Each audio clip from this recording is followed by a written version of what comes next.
Hi hello. അങ്ങനെ ഒരു മാസത്തിന് ശേഷം ഞാൻ വീണ്ടും വീഡിയോസ് അപ്ലോഡ് ചെയ്യാൻ വേണ്ടിയിട്ട് തുടങ്ങുകയാണ് കേട്ടോ. വേളാങ്കണ്ണിക്ക് പോയിട്ട് വന്നതിന് ശേഷം വീഡിയോസ് എടുക്കാനും എഡിറ്റ് ചെയ്യാനൊക്കെ ഭയങ്കര മടിയായിരുന്നു കേട്ടോ. പിന്നെ വേളാങ്കണ്ണിക്ക് പോകുന്നതിൻ്റെ വ്ളോഗ് എടുക്കണം എന്ന് വിചാരിച്ചതായിരുന്നു. പക്ഷേ നമ്മുടെ മാനസികാവസ്ഥ അതല്ലായിരുന്നു. കാരണം നാത്തൂൻ ഹോസ്പിറ്റലിൽ അഡ്മിറ്റ് ആയിരുന്നു. നാത്തൂന് ബ്ലീഡിങ് ഒക്കെ ആയിട്ട് അബോഷനായിട്ട് പോയിട്ടുണ്ടായിരുന്നു. അപ്പോൾ അത് കാരണം നമ്മളതിനുള്ള മാനസികാവസ്ഥയിലല്ലായിരുന്നു. പിന്നെ പോയിട്ട് വന്നു. അങ്ങനെ മൈൻഡൊക്കെ ഒന്ന് സെറ്റായിട്ട് വരാൻ കുറച്ച് താമസം എടുത്തു. പിന്നെ അങ്ങനെ വീണ്ടും ഞാൻ വീഡിയോസ് എല്ലാം അപ്ലോഡ് ചെയ്യാൻ തുടങ്ങിയിട്ടുണ്ട്. അപ്പോൾ എല്ലാവരും എന്നെ ഒന്ന് സപ്പോർട്ട് ചെയ്യണം കേട്ടോ.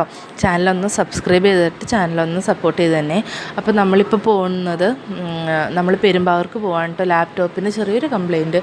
ലാപ്ടോപ്പ് ചെറുതായിട്ട് എൻ്റെ കയ്യിൽ നിലത്തിയാടി. അപ്പോൾ ലാപ്ടോപ്പ് ഒന്ന് നന്നാക്കാൻ കൊടുക്കണം. അതിന് പെരുമ്പാവൂർ സ്റ്റാൻഡിൻ്റെ അവിടെ നിന്നാണ് കേട്ടോ മേടിച്ചിട്ടുള്ളത്. അപ്പോൾ ഞാനും ഇച്ചാനും തക്കുടും ഉണ്ട്. പിന്നെ എൻ്റെ അനിയത്തി വന്നിട്ടുണ്ടായിരുന്നു കേട്ടോ. ഈ മെയ് 20 എൻ്റെ ബർത്ത്ഡേ ആയിരുന്നു.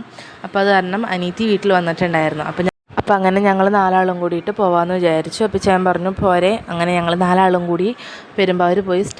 പ്രൈവറ്റ് സ്റ്റാൻഡിൻ്റെ അടുത്ത് തന്നെയുള്ളൊരു ഷോപ്പിലായിരുന്നു കേട്ടോ. അങ്ങനെ പോണ വഴിക്ക് നല്ല മഴയൊക്കെ ആയിരുന്നു. തക്കുട് കിടന്ന് ഉറങ്ങിയിട്ടുണ്ടായിരുന്നു. അങ്ങനെ സ്റ്റാൻഡിൻ്റെ അവിടെ ചെന്നപ്പോഴത്തേക്കും തക്കുട് എഴുന്നേറ്റു. പിന്നെ അവൻ്റെ കളിയായി ചിരിയായി അങ്ങനെയൊക്കെയായി.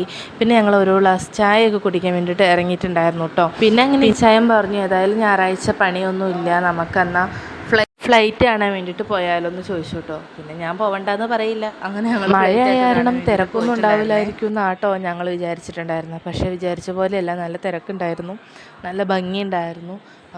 ഇടയ്ക്ക് മഴ പെയ്യും, അപ്പോൾ ഓടി കാറി കയറും, പിന്നെ മഴ മാറും, ഇറങ്ങും, വീണ്ടും മഴ പെയ്യും, കാറി കയറും, അങ്ങനെ തന്നെയായിരുന്നു കേട്ടോ. അങ്ങനെ അവിടെ നിന്ന് കുറേ ഫ്ലൈറ്റ് കണ്ടു. അതുപോലെ തന്നെ കുറച്ച് ട്രെയിൻ കണ്ടു. അങ്ങനെ അതൊക്കെ കണ്ട് ഞങ്ങൾ അടുത്തുള്ള കഫേന്ന് കയറി ഫുഡൊക്കെ കഴിച്ചിട്ടാണ് കേട്ടോ വീട്ടിൽ വന്നത്.